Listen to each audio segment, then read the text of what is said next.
We are honored to be joined by Dr. Denise Rodgers, who's Vice Chancellor at Rutgers University in the area of? Interprofessional Programs. You're also one of the smartest, most impactful physician leaders that I've ever spoken to, particularly on the subject of what is being called trauma-informed care. Talk about it, Doctor. Thank you. So we have increasingly learned over the last 20+ years the impact of trauma on child development and subsequently on the health of adults. And we're now increasingly interested then in understanding less of what's wrong with you and more of what has happened to you. For example? So, for example, we know that adults who in childhood experience 6 or more adverse events will have a life expectancy that's 20 years less than the average life expectancy. Okay, adverse childhood experiences, otherwise known as ACEs. Otherwise known as ACEs. And by the way, excuse me, check out NJTV, site will be up. Our good friend Michael Hill, who we had a conversation with him, did a 5-part series on this topic. Check it out, I'm sorry. Yes.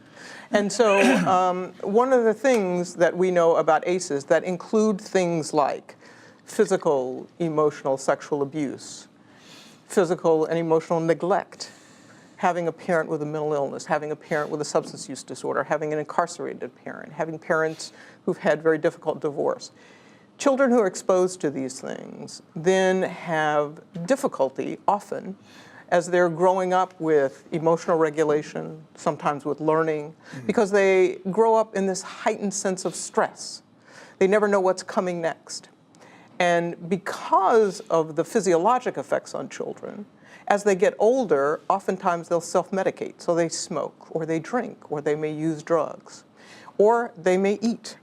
And what that leads to then are increased rates of heart disease, cancer, but also we see higher rates of suicide, higher rates of depression, substance use, that sort of thing. Along these lines, Doctor, and we'll put up our Right from the Start NJ, we have an ongoing initiative where we're trying to deal with the needs of infants and toddlers, okay, and those who care for them. These adverse childhood experiences, can they in fact happen from 0 to 3? Absolutely, they can happen from 0 to 3.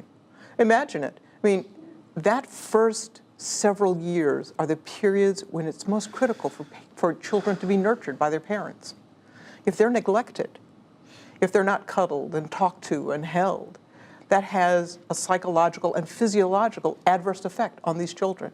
Absolutely, this adversity can occur from birth. Dr. Rodgers, by the way, we're speaking to Dr. Denise Rodgers, Vice Chancellor at Rutgers University.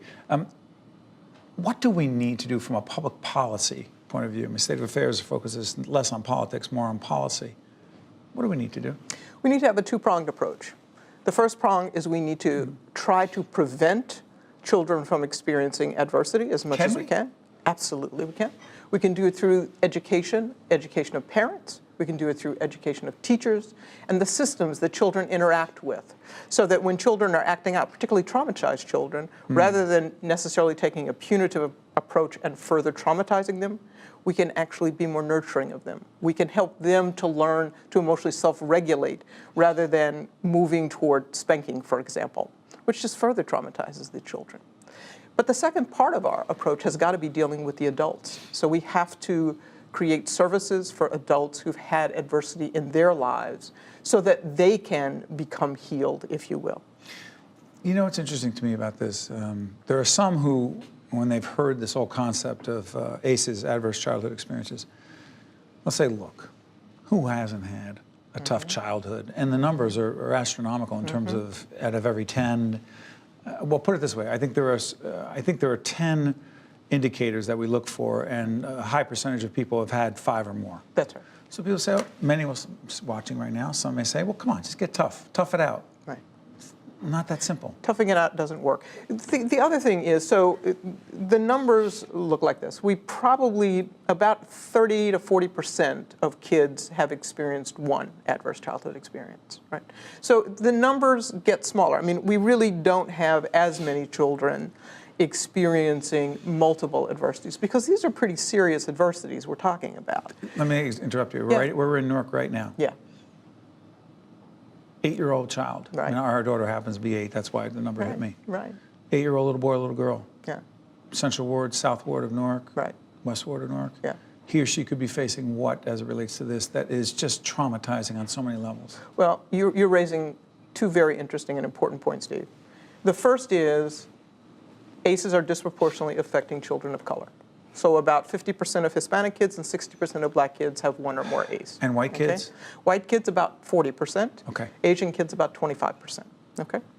The second thing, though, is the American Academy of Pediatrics has clearly declared poverty in and of itself is an adverse experience. So just out of the box, no matter what's going on in the home, if a child is living in a community that's affected by poverty, they're having that one ACE. Very often, think about the incarceration rates that we see, right?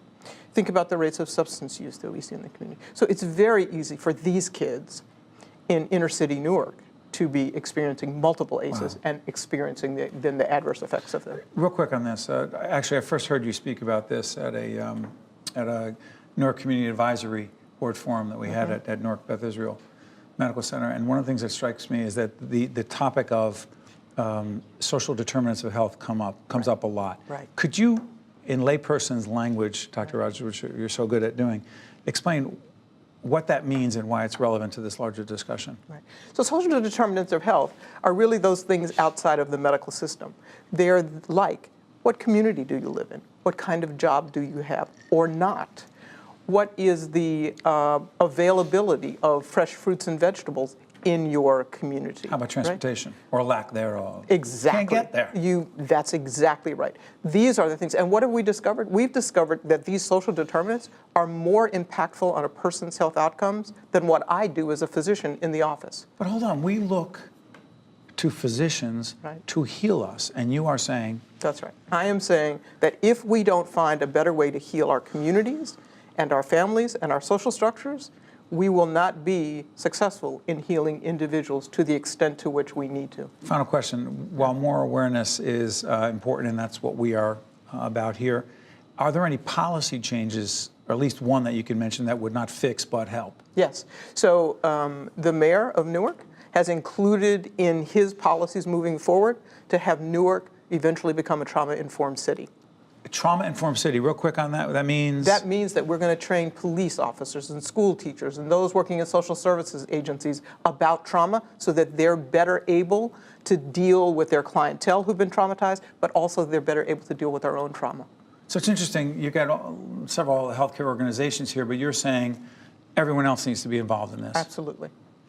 Dr. Denise Rodgers is Vice Chancellor at Rutgers University, working every day, not just to help and heal people, but to talk about the important public policy issues beyond just what physicians do, but all of our responsibilities. As always, I learned from you. Thank you, Doctor. Thank you.